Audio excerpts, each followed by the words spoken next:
Martin and Fulton. Stephanie Savinsky, who's a partner at Haynes and Boone, and David Urtiago, who's of counsel at the Pettit Law Firm. For the past 2 years, EPIC has hosted speakers, planned CLEs, and participated in networking events, all with the goal of helping members of the Dallas Association of Young Lawyers who are in between jobs, new to the Dallas legal community, recently graduated law students waiting for bar results, or who are just otherwise interested in expanding their professional interests and coming across as being more professional. Today's program is addressing a need that is very timely and is unique to our certain situation, and yet has many applications going forward as well. Given the ongoing COVID-19 pandemic, and many of us have been forced to work from home that otherwise would not normally be working from home. In fact, this would normally be an in-person discussion at the DAYL mansion, and here we all are on Zoom.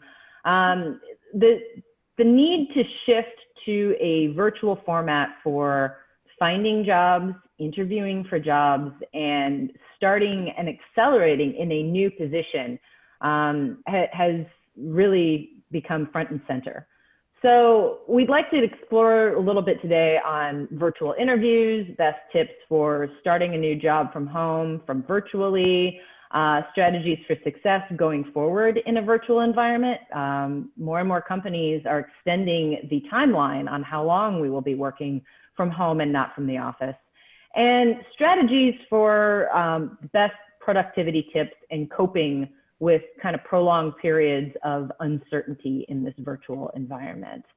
So I'd like to start it off, start with Stephanie, and then perhaps move to Susie and then David here.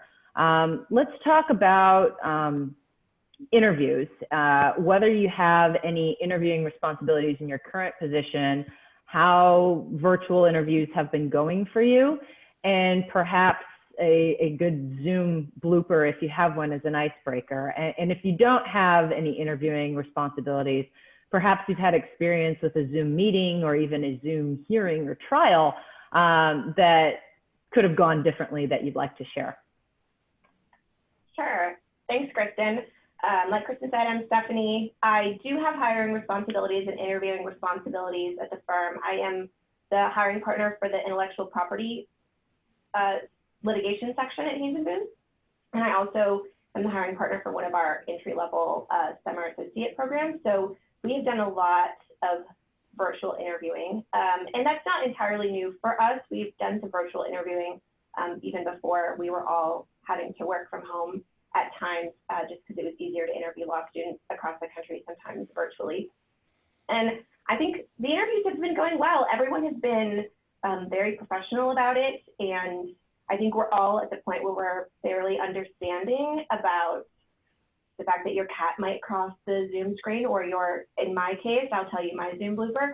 My daughter, who is 4, was home with me for a while. She's back in daycare now, but at the time she needed me to wipe her, and she was announcing it very loudly while I was on a client call. So that was probably the worst professional moment of my life, but everyone has been generally fairly understanding, and I think we're sort of normalizing the fact that attorneys have real lives outside of the office, which is perhaps a good thing. But virtual interviewing has been going well. Nothing like that has happened to any of the candidates I've talked to, thankfully for them. So.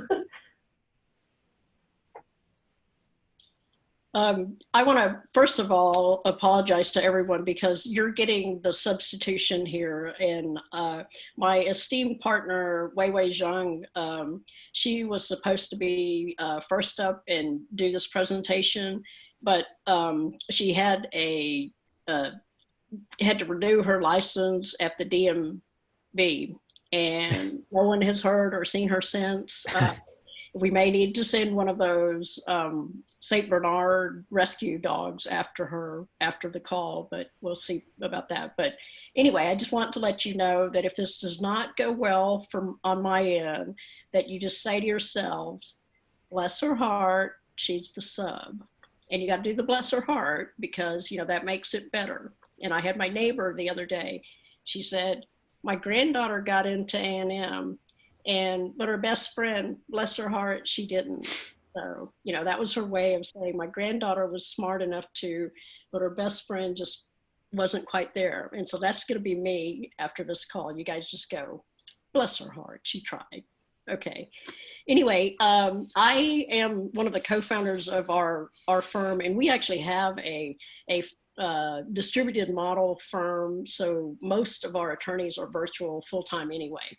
We've been around for a little over 7 years, and as one of the co-founders, I definitely have interview responsibilities.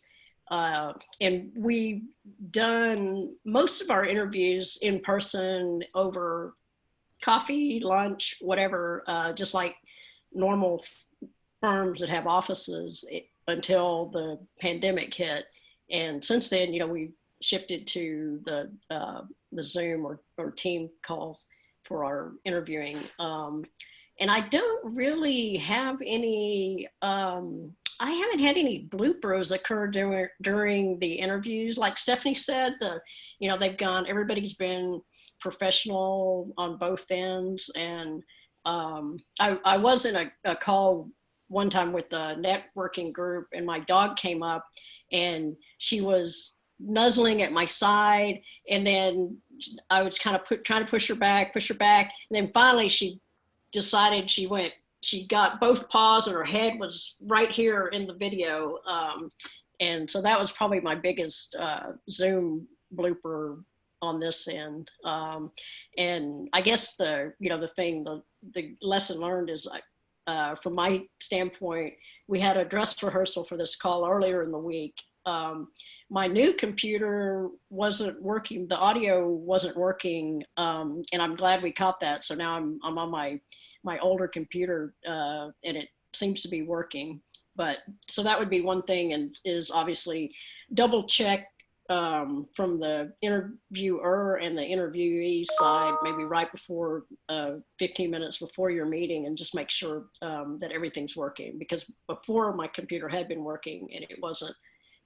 So that would just be, you know, something to check in on. And I think everybody knows about, because an interview, whether it's over a Zoom call or in an office, you definitely want to look and present yourself how you want to, you know, dress for the job you're being hired for, right?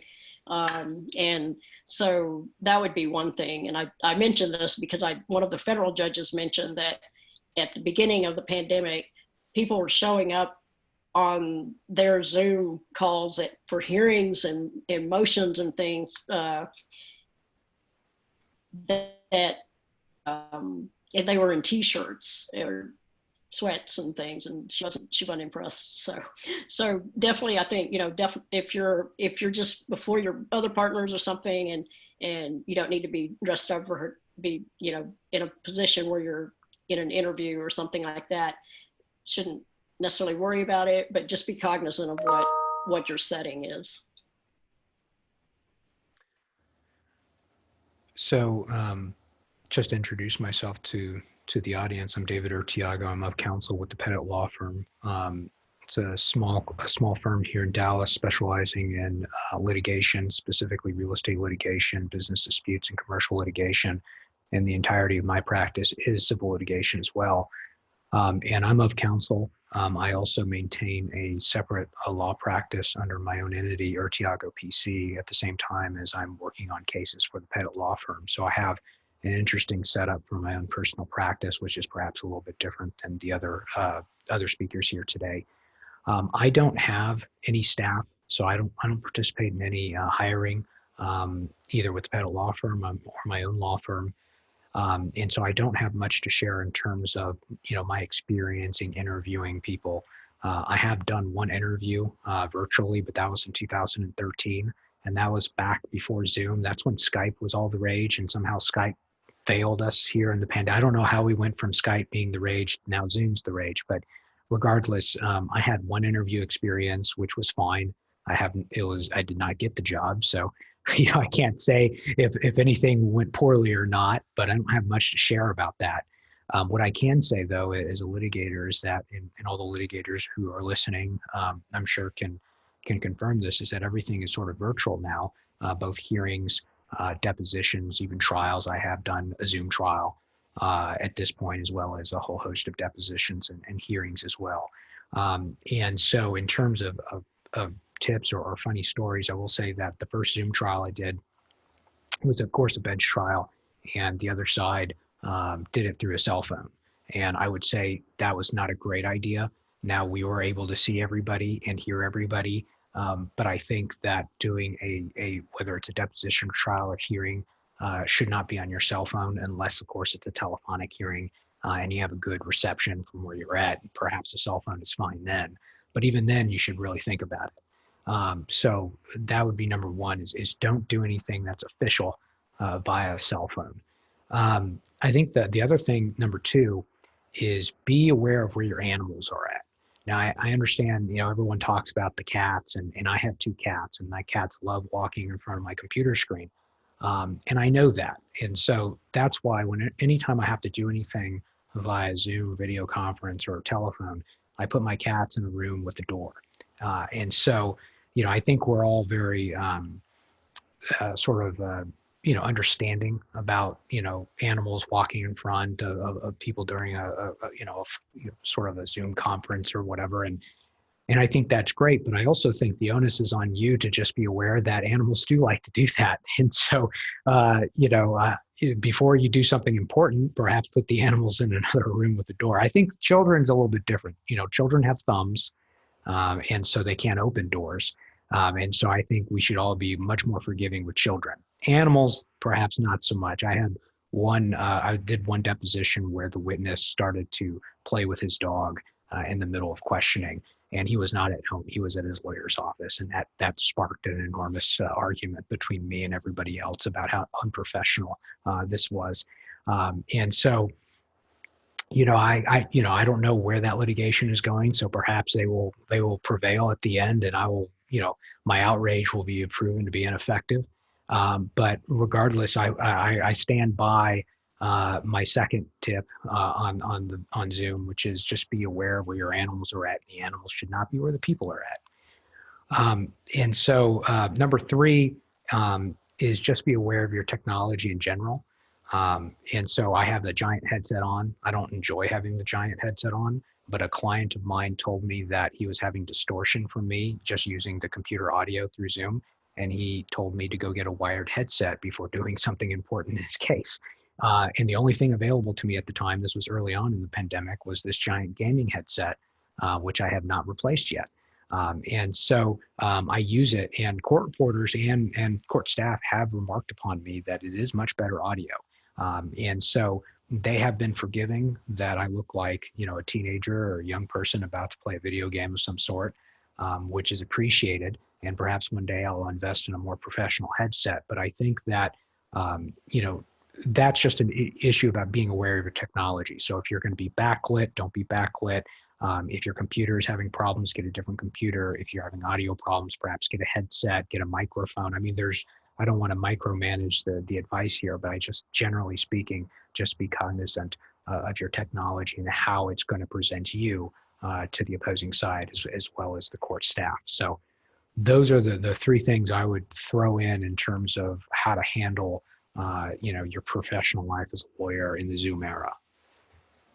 I would say, Kristen, I have one more thing to add on the audio issue. I did a Zoom bench trial recently, and opposing counsel didn't have an option other than to try the case from his home, and I don't think he had very good audio or Wi-Fi, so the court made him dial in on a handset, and he had to conduct all of his witness examinations with his head like this with his handset because he was trying to type notes to himself while we were cross-examining his witness for redirect. And I felt bad for him because it couldn't have been comfortable, and also just sort of didn't look quite as professional. So say what you will about the headset, but if you know you have bad audio, a headset is a lot better looking and more professional, and probably better for your neck than having to do this with your shoulder in your cordless phone from 1995. So you're doing fine, David. Thank you. No, that's a great point, and I'm glad that you brought that up because as you can see, I've got my own AirPods here as well, and I've also heard comments from my coworkers and outside counsel and other people whom I'm interacting with that the audio is much clearer if you're using a headset or AirPods than it is just over the Zoom, over the microphone on your computer that can catch anything. So I think that when you're in a situation, whether it's an interview or a trial or any setting where you really want to make sure that your message comes across clearly, think about these things in advance. There's a reason why television programs and professionally recorded CLE programs, they invest so much in light and in sound because audio visual is such an important part of that presentation. I noticed, David, your background, you're not backlit, you have the curtains drawn. I have the blinds drawn behind me. Susie and Stephanie have been careful to not have a window behind them so they don't have that issue to deal with. So these are things to think about, and I echo Susie's emphasis on the importance of a dress rehearsal or a run through to make sure that everything is working well on your side technically before any sort of interview or other important presentation that you may have virtually. Want to touch a bit on, get a bit more on the background and then kind of ideals or tips and tricks for the work from home office setup, which could also be a good interview from home office setup as well. With a lot of these programs with Zoom, with Microsoft Teams, a number of other programs, they have virtual backgrounds that are options. Have you had any experience with them, good, bad, or indifferent, with virtual backgrounds? And then are there any other kinds of equipment in addition to the gamer headset or AirPods or anything else that you would recommend for an ideal work or interview from home setup? I guess just to kind of start the conversation off, my experience has been to think about what do I want the people that I'm speaking with to know about me or where I'm sitting with regard to the background. This is my actual office background. There's nothing virtual here, but there's really nothing offensive about it. I don't want to be outside because there could be outside noises as well. It may also convey a message that I'm not taking this as seriously as I could otherwise. The issue with virtual backgrounds I've found depends with the camera quality on your computer. Sometimes there's distortion if you move your head or your hands that the virtual background disappears or the speaker disappears and it can be distracting. So I'll open it up there if anybody has comments on virtual backgrounds or other ideal work from home, interview from home office equipment. On the virtual backgrounds, I would say. I think I'll get you. Sorry, Susie, you can go ahead. I'll let Stephanie run with it. Okay. So just be careful that you're keeping your chair still. On the same virtual trial or Zoom trial where opposing counsel had to do this with his handset, he had a virtual background, and when he tilted his chair, because he was, you know, as we all are in courtroom situations, a little bit nervous, it would flick his background on and off, which was very distracting. So if you're going to use a virtual background, I think they can be useful if you can't find a spot in your home or wherever you're having to work from that's sort of professional. You can try the blurred background, which I think also helps too, but just be careful that you're being still, which is a good tip, I think, for any oral advocacy or interview or any setting where you're trying to convey that you're calm and collected and professional. So just stay still. And then the other thing I would say is be careful of how far you sit away from the virtual background, because if you back up your chair too far, you disappear. It's just the virtual background. And that is also distracting. At the same trial, a different party lawyer would back up when he wasn't talking, and then when he would talk, he would sort of come through his virtual background, which is a little disconcerting, like he was sort of like a spirit appearing out of nowhere. So just, you know, it's distracting to have the box of your own face on the screen while you're talking, and sometimes I wear my hair up when I'm doing presentations because otherwise I do this the whole time because I can see myself, which I don't normally. But it's just good to keep an eye on what you look like, and make sure your virtual background isn't being more distracting than whatever would be behind you in real life. I noticed we had a question on the interviewing, so I'm going to answer that and then loop back to the virtual backgrounds and whatnot. But the question is, in interviews and important things, is it better to be heard heard better or seen better?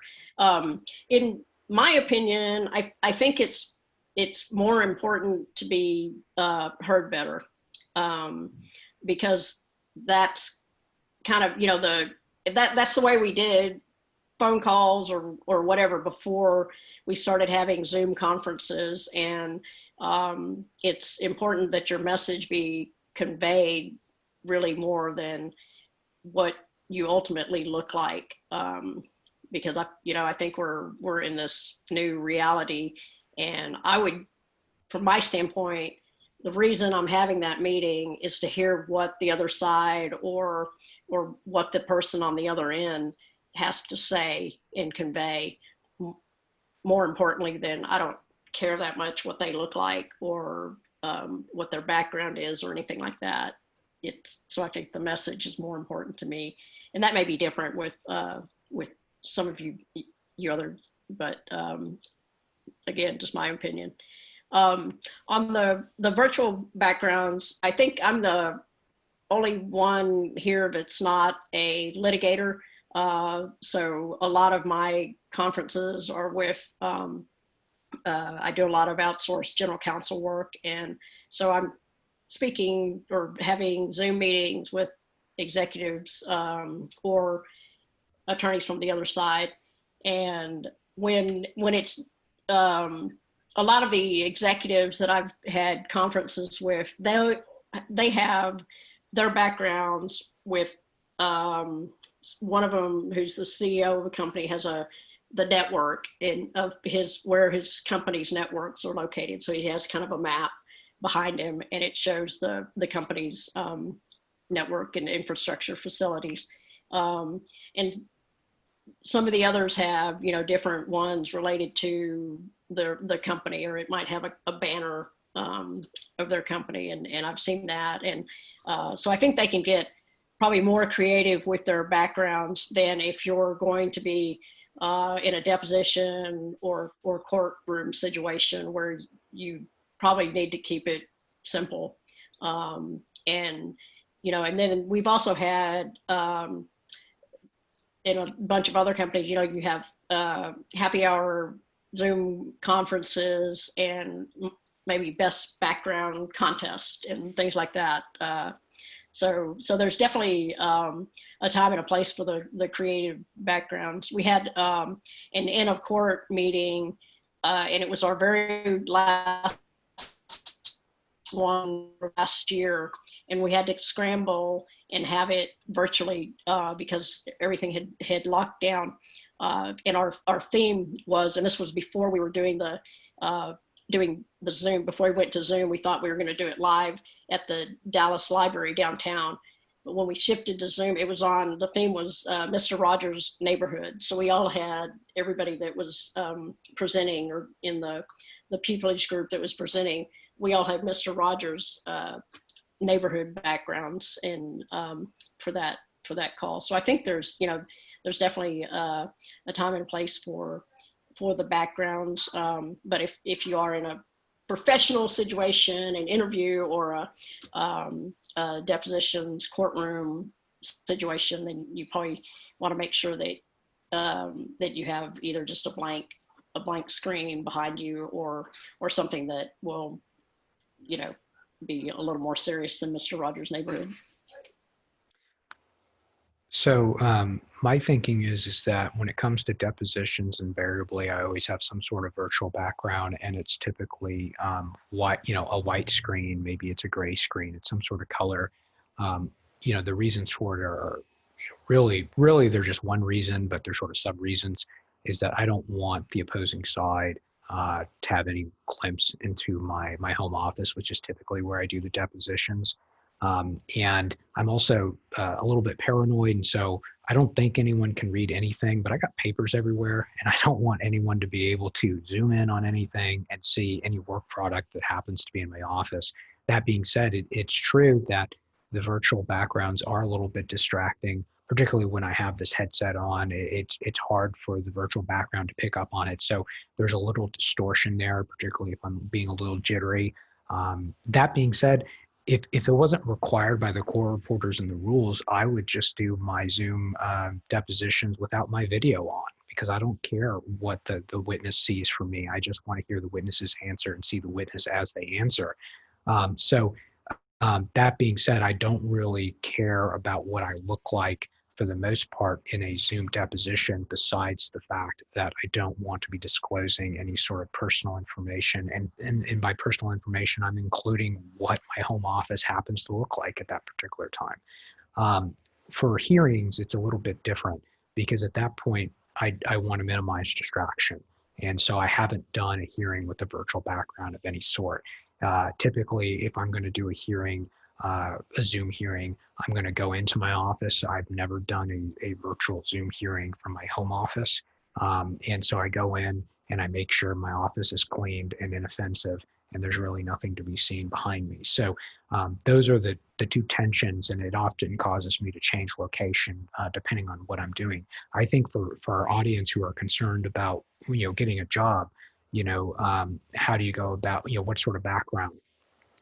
I think that's a close call, because I recall when I was a younger lawyer and I was out trying to get a job, and I was doing interviews, even virtual interviews, as I mentioned earlier.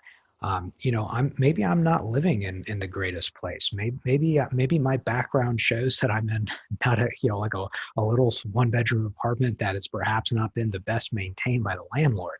And maybe it's a little embarrassing that that's my background, or better yet, even if it's not, maybe it's an offensive apartment or house that you happen to be at. Maybe you don't have any furniture.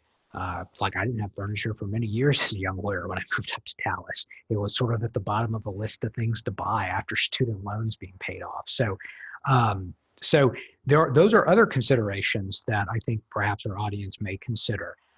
What I would say is that based off of the current technology as it is, I think there's, I'm going 49-51. So I can be, I can go either way, but I think I'm going 51 to not have a virtual background, to minimize those distractions. I think you also just need to be very cognizant of what your background is going to look like if you're going to have a live background.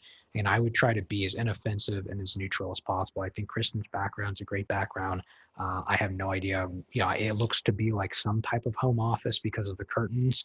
But other than that, I can't tell if she's living in a mansion or if she's living in a hovel somewhere. There's not an excess of things on the walls. The paint is neutral. It's clean. There's nothing offensive. And I think that's really the aim, which is you're not going to probably win over anybody with your background, nor should you attempt to win over anyone with your background. I think the goal here is to not exclude people, to not offend people with the background, to not have them focusing on it. And one story I have to relate on that is I was doing another hearing, a big hearing on attorney's fees earlier in the year. And the other side were in their offices. That's when the offices had just been allowed to come to open up again. And they had, for whatever reason, they had some nasty ceiling tiles that had stains on them. And we went through this big hearing, and the judge at the end of it just asked them out off the record, "Hey, what's wrong with your ceiling tile?" Because that's all she had been looking at for the last 2 hours or however long that hearing was. Just because of the way that their camera had been pointed, you can see the ceiling behind them. So again, it just goes back that you just have to be really aware in ways that perhaps we should have been but weren't before, which is how do you look? And in that same hearing, and I'll finish with this, someone mentioned to the judge that, Zoom has really opened them up to what the judge sees, because we can all see each other's face. When you're at counsel table, you can only see the judge. You don't know how you appear to the judge. You don't know how opposing counsel is necessarily appearing to the judge. But with Zoom, you can now see what the judge would have saw from their bench. And it was sort of eye-opening just how fidgety we all are, weird faces we make as people talk, etc. And so, these are things which, whether or not we're doing Zoom or not, we should probably have been thinking about regardless. But nonetheless, I just think you just need to be very hyper aware of what you appear and what your background is on these Zoom calls. Something David mentioned is important, which is your camera angle. If I can see your ceiling tiles while you're on camera, you probably don't have your camera lifted enough. So I don't know if for those of you on social media, there's been, or earlier, there were lots of pictures of like people who were doing interviews on cable news and they were standing with like a stack of books underneath their iPad or their laptop. If that's what you need to do to make it work, do that. We can't see what's behind or what's in front of you. So make sure your camera is eye level. I don't want to see up your nose or your ceiling tiles, especially if they have stains on them. But I want to feel, especially during an interview, like I have some sort of connection with you. I mean, one of the things we're always evaluating is whether the candidate would be a good fit for our law firm, because we want to work with people that we like and enjoy and that sort of fit our culture. That's really important to us. And if I can't tell what kind of person you are or if you would fit in well with us, because all I can see is sort of up your nose and your neck, it just doesn't help me feel like I have a connection with you. And so it's sort of silly, but I lift it up to eye level, and whatever you have to do, if it's books or furniture or whatever that may be, do that, because we can't tell what you've done behind the scenes. Yeah, and just to jump in to tag along with what Stephanie said. So the way I have my laptop in my office, as you see me now, it is not at eye level. It is slightly below eye level, and it's angled up. And I do this. I'm not smart enough to really get this right, but I know I read somewhere about portraits of famous people, particularly politicians and leaders, that when you look at their portraits, it's always a slight upward angle, because looking up at someone gives them the impression of authority or power. And so I enjoy just having that slight upward angle, so people have to look slightly up at me. Again, it could just be that they're staring up my nose, and this is a really, really bad idea. But I will say that just to tag along with Stephanie said, I've done plenty of Zoom calls where,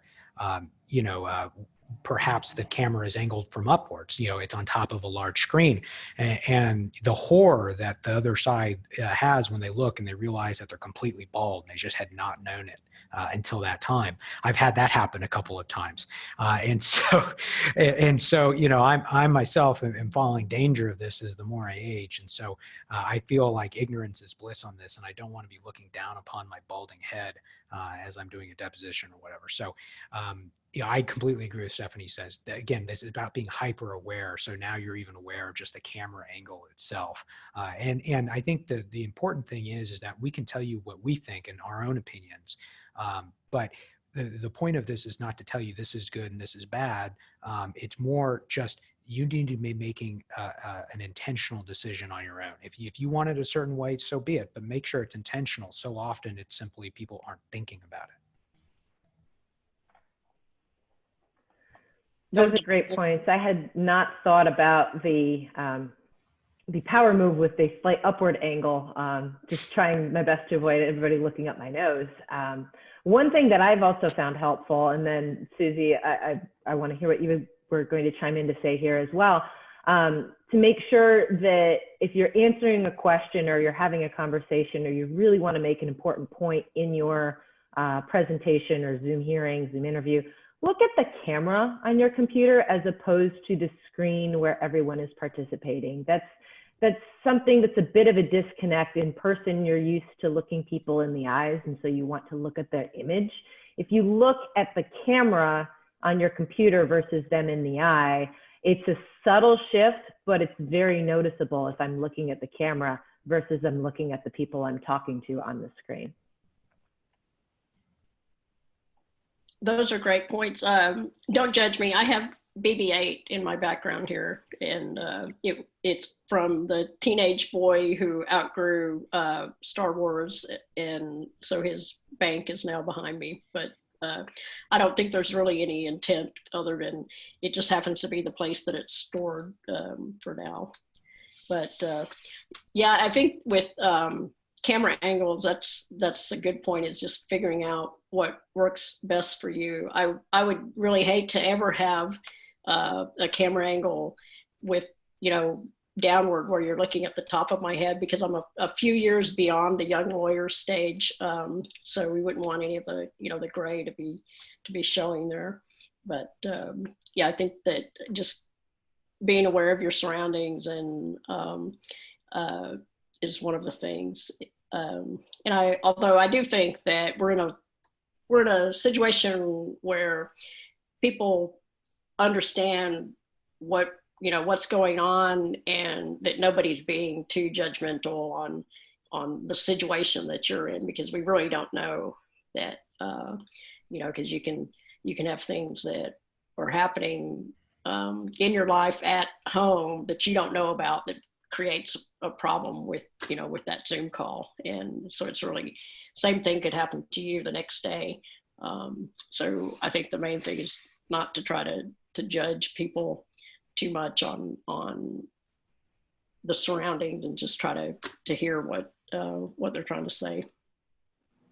Yeah, I just want to see that you've made an attempt to be professional if I'm interviewing with you. I understand if you're interviewing for a job, you may not have you may not be able to interview for your current office, even if you were allowed in there, obviously. If you're a law student, you may not have any office space. I just want to see that you've made an attempt to be professional. And if your cat climbs in your lap, it's not going to be dispositive. These are sort of next level things, right? Like, if you're trying to maximize your appearance on Zoom, these are things you can think about. But yeah, I agree with Susie. I hope that I'm not the kind of interviewer that is going to write you off just because your camera angle is slightly different than I would have preferred. So these are just sort of like next level, elevate your game. Ways to stand out among a sea of virtual interviews. That's great. So speaking of making an effort, a best effort perhaps, to appear professional, let's talk about productivity tips from working from home, and whether this is best equipment for the ideal work from office setup. We've talked a bit about lighting and camera angles and that, maybe not go back into that, but more so just what tools do you need, whether it's a scheduling or a routine or work from home productivity tips that could benefit people who may be navigating this for the first time. And let's start with David, and then go Susie, and then Stephanie from there. Sure. So there's a few things. I think overall, what you have to do is that you have to be sort of your own boss. You have to be good at it, meaning that if you're in a normal environment, normal office environment, where you're working with a bunch of people and perhaps your supervisor is down the hall or even next to you, there is accountability that is constantly there, that is external. Now you're going to have to be providing your own internal accountability. And that's what I mean by be your own boss.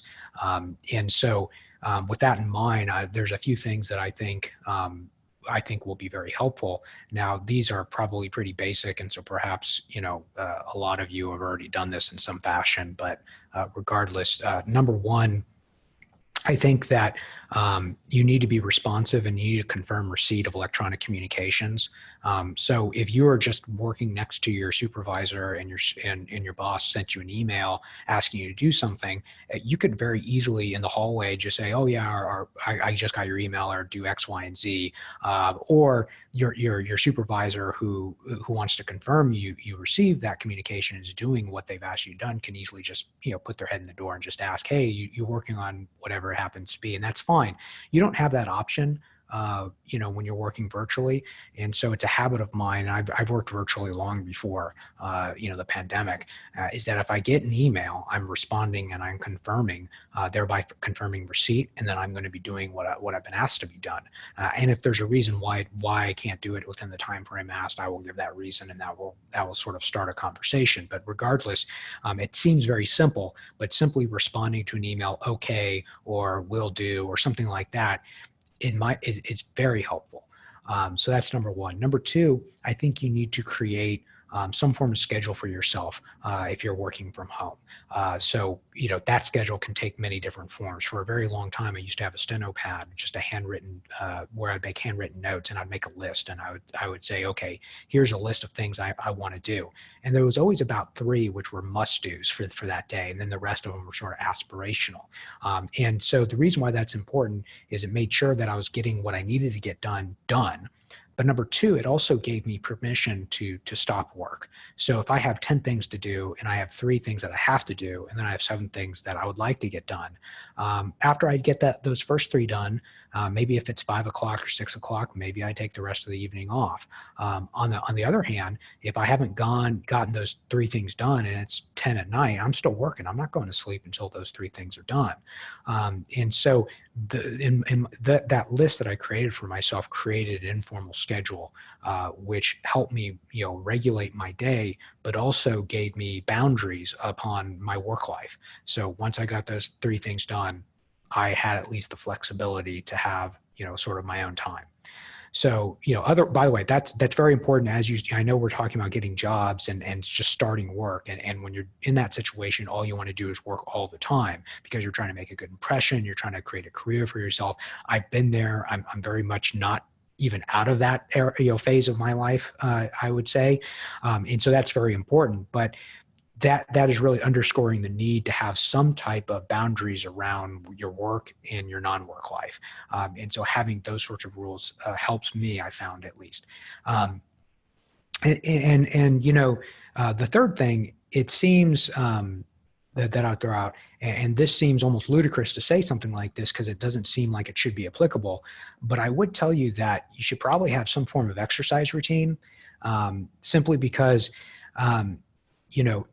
being able to go to the gym, or maybe you run outside, maybe you lift weights in your backyard. I don't know what it is, but do something. Walk your dog, if you have a dog. But that does one thing, or it does a few things. Number one, it gets you out of the house. It gets you off the computer screen, at least for that hour, or whatever it is you set aside for working out or having some sort of physical activity. Number two, it's going to affect your mental well-being. There's nothing better in my mind for your mental well-being to reduce stress, to make yourself more acute and make yourself much more functional on your professional side, to have a good working body and to get the blood flowing. And so having good health makes you much better or much more able to perform on the professional side.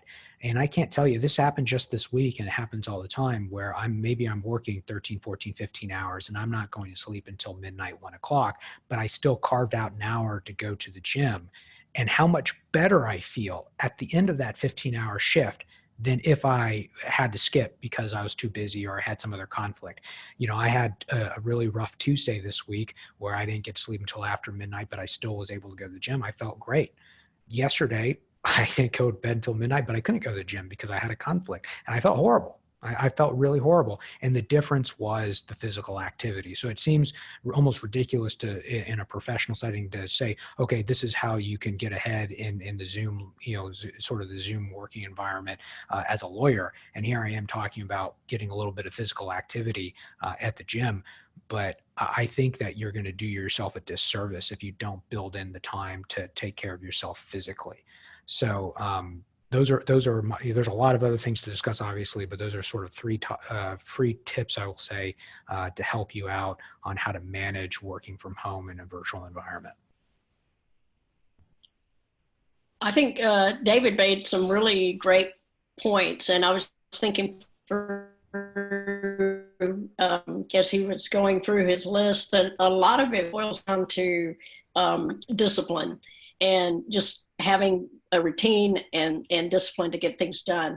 And I'm like David, I've been doing the working virtually, not continuously, but I think at least since 2003, maybe it was when I first started. And during that time, I've been virtual off and on. And when I first started, I was terrible at working from home because I would it was all day long. Oh, shiny object. Oh, I passed by the refrigerator. I'm going to grab a snack.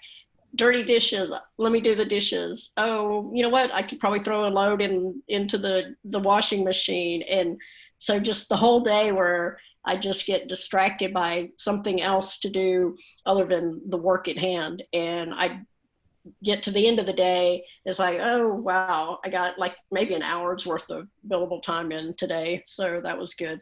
And that was all a result of just not being disciplined. And so now same thing, work from home, but I start at whatever time and I end at whatever time. And during that time, I'm at work, and I'll take a normal break like I would. And if I'm in an office, I'm going to go and I'm going to grab some coffee. Okay, that's fine. And then I'm going to have lunch. So that's fine. But I keep it to doing the things that I would do in the office. And I'm not washing clothes if I'm in the office. I'm not doing dishes, and I'm not, going to the refrigerator or whatever and snacking if I'm in an office. So I just treat it like I'm home, but this is my office, and I have my place where I work. And so it's just a matter of getting a routine and some self-discipline around it. Yeah, I think David's tips about, and Susie's tips about making sure you've got a routine are important. I've heard people who are working from home swinging one of two ways. One, which is probably, I fall more in this category, Susie, is like, I have a multitasker's brain, and so like, I just want to be doing 25 things at once, which at home is a dangerous combination. So it's hard to focus. And others where it's like your commute is gone and it's so easy to walk out to your computer if it's in a different room, and so you just become sort of a workaholic and you lose that work-life balance. I think in either category you're in, David's idea of making a list of the things you absolutely have to get done before you can take a break and do the multitasker thing, or once you get those things done, you can give yourself permission to stop working even though it's at your kitchen table or right outside your bedroom door or whatever the case may be. I think in either extreme, that's really helpful. Either way, you need a good balance of work and life. You've got to get both done. So, and I want to clarify something that not everybody needs to work 8 set an hour, and say, okay, I'm gonna work 8 to 5, and that's the time that I'm working, because one of the benefits to our law firm and to working virtually is that you have the flexibility to do the things that you need to do, but you have the discipline to get back to the work when it needs to get done, and that's what you do. And that may be, if you have small children, that you're working around their nap times or when they go to bed. And so your work time may be very different from mine, because I have teenagers, and so I'm not having to worry about them. I may have, my break may be, I have to go and pick somebody up or take them somewhere. And I definitely do that during work hours. But that's one of the benefits of just being able to do that. But everybody's a professional, and you get the things done when they need to be done, but on your own schedule. So you can take care of that. And so what I didn't mean to convey is that you need to have a set schedule, because that's not the reality of work, of your everyday life. And to take advantage of working virtually, that's one of the benefits, is you have that flexibility to work around things that you would normally feel super guilty about leaving the office. Like, it's 2:30 in the afternoon and I have to pick my daughter up, and I hope no one sees me because I'm kind of sneaking out. And I had that feeling, even though, I worked for several tech companies and I was their general counsel and on the executive committee with them, but I would still feel guilty leaving at during the middle of the day and thinking, oh, they think I'm slacking off or whatever. It's like, I'm picking my daughter up, but they don't know I'm going to be on a phone call at 11:30 this evening with Asia or whatever. But there's that, that guilt feeling. And that's one thing with, if you're working in a virtual situation, you don't have that guilt, because you don't have to worry about answering to people when you're leaving and when you're coming back, as long as you're getting your work done. No, those are great benefits, Susie, and David and Stephanie. Those are great points on how to keep it from feeling like, instead of working from home, you're just simply living at work, which can be a dread-inducing feeling during an already anxiety-riddled time. But since we're not physically in the office, how do you get to know your coworkers, and how do you kind of fill this, what I've heard referred to as like a cabin fever gap? So in the traditional office setting, you can always run down the hall and talk to your coworkers and either talk through a difficult issue or even just exchange pleasantries or talk about the game last night, or those small kind of social interactions that kind of help you decompress, either work through a nagging issue or just get to better know your coworkers and serve a social function. And earlier today, before this Zoom panel, I had a call with a couple of my coworkers. It was scheduled for 45 minutes, and we ended up staying on the phone for an additional 20 or 30 minutes afterward because we just got to talking about different things. How's your wife doing? What's going on here? And, oh, did you hear about, this, that, and the other thing? And it struck me that even though we were all apologizing and we all tried to end the phone call 2 or 3 times, I think we were all enjoying kind of filling that kind of cabin fever gap. So I'd be interested to hear from whoever wants to. Maybe we'll start with Susie this time, and then go to Stephanie and then David.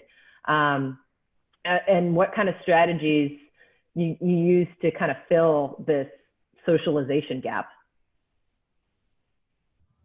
Kristen, I think you hit on the thing that people kind of hate about the virtual working virtually and where we are right now.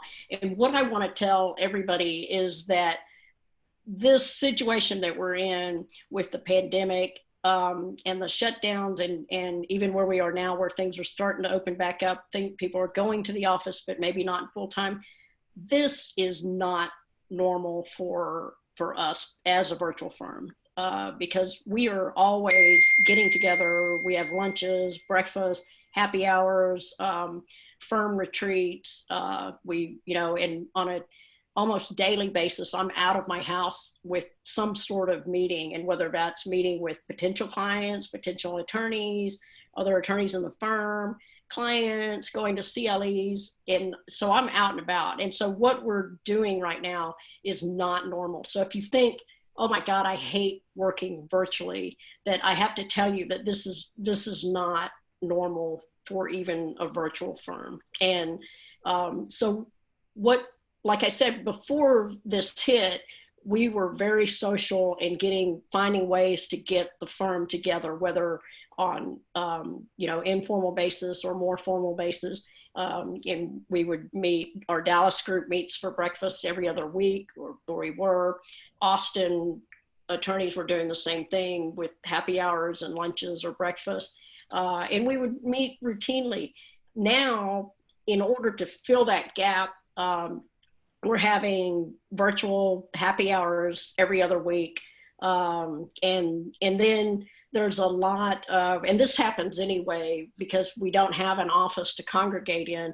So there's a lot of back and forth with just, if you're working on a project with another attorney, just texting or calling, emails and what have you. But I think to fill that social gap, we're trying to do that with kind of the virtual happy hours, and have different themes where we might have a scavenger hunt, or who has the loudest shirt, and contests, little contests and things. So it's pretty competitive and like that kind of thing. So we've been trying to keep everybody connected and together in that way. Yeah, our firm has been intentional, like Susie mentioned, about trying to provide sort of more structured ways for people to make sure they're connecting with each other. So we've got, we're obviously, our Dallas office is pretty large. And so we've made spreadsheets and sort of said, okay, this week you're in charge of calling these 3 people and just checking in on them, making sure that nobody's falling through the cracks, making sure everyone feels supported and sort of not forgotten, which is important. I think Susie also talked about something that I do, which is sort of find it in more informal way of communicating, which feels a little bit more like what you would do with your friends. And so we have this program called Jabber, which is just a chat function.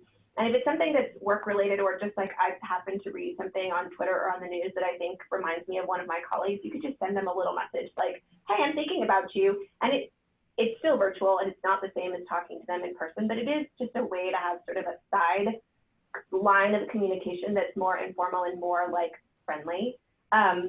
I think if you're on particular case teams or matter teams, making sure, especially now that you have weekly call-in or checkup calls, those are really important just to keep lines of communication open. Substantively, I think, not just the social aspect, but making sure that everybody's not working on 4 different islands, but you're actually sort of intentional and you have a plan for what your case needs to look like.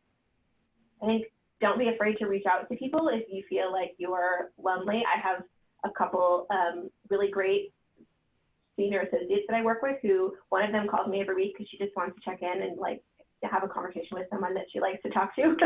I think that's wonderful. And I may not have done it on my own just because I have a lot going on in my life, but I love talking to her and I'm glad she reaches out like that. So I think don't be afraid to reach out through multiple lines of communication, whatever sort of feels right with whoever you're missing talking to. And especially right now, I think everyone will appreciate it, whether it's a tiny question about work or just like, hey, I'm feeling lonely.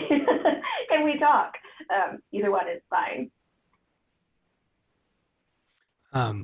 I think we need to expand or at least recognize that the boundaries between our professional and our personal lives are not so clear as perhaps we like to present them in these sorts of discussions, simply because when I was first a lawyer, I went through a period of unemployment, approximately 6 months, where I was working during that unemployment, doing odd jobs here and there, but I was not full-time employed. And so I was experiencing a lockdown before the lockdown, because you're just sort of there by yourself in your apartment or your home, looking for a job without much contact with other people. And I think perhaps your audience is experiencing that plus the pandemic on top of it. So it's sort of doubly isolating. So what I would, my only advice in what I did in 2012 and 2013 when I was experiencing that unemployment was that you need to expand your network, your personal network, and don't make a distinction between, well, here's my professional friends, here's my personal friends. Just find friends,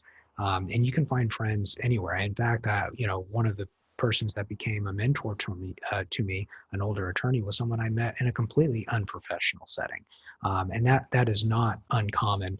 To find your mentors in interesting and unusual and unexpected places, just not at the Bureau Mansion or at the big firm or any other law firm. You can find individuals just out there in the community. I started volunteering more. I started, volunteering with DVAP and legal aid. You can do, just essentially you need to put in effort to meet people and to interact with people, and that's what will break that isolation. And it could just be, as Stephanie said, it could be you making a phone call to someone that you enjoy talking to, or better yet, maybe it's a phone call to someone that you don't particularly enjoy talking to. That doesn't mean you're hostile, but it's saying, well, let me make an effort to try to connect to someone who I haven't connected with before.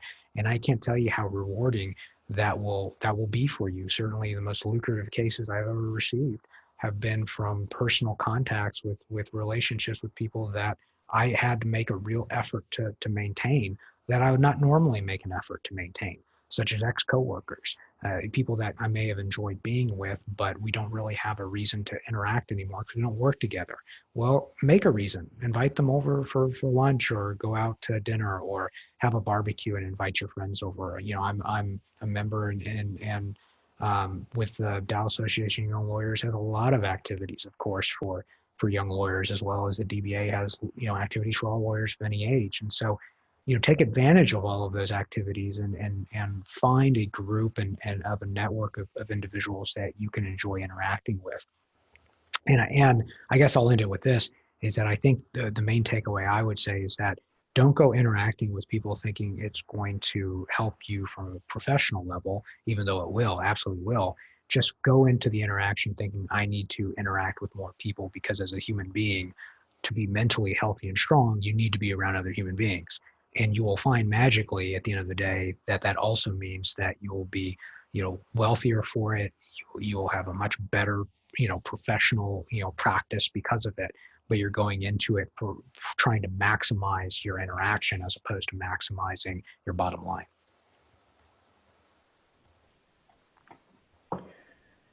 Those are all great points, David and Stephanie and Susie. Thank you for that. We're at the top of the hour. Hard to believe that this has just flown by. This has been a great discussion. I'll open it up to you if you have any any final thoughts, and then kind of put a last call out there for our attendees. If they have any questions that they have for our panelists today, drop them in the Q&A, and we'd be happy to try and get to them quickly here in the remaining couple minutes we have. I guess the last tip I would say is building off of what David said, which is during this really scary and uncertain time, and if you're searching for a job or a different job or whatever the case may be, it may be even more stressful. It's really important to prioritize your mental and physical health and make sure you're staying as healthy as you can. And I think David's tips on that were really important and useful, but everybody hang in there. Hopefully the requirement that we work from home will be done soon, and we can choose, like Susie and David do, to work from home if that's best for us.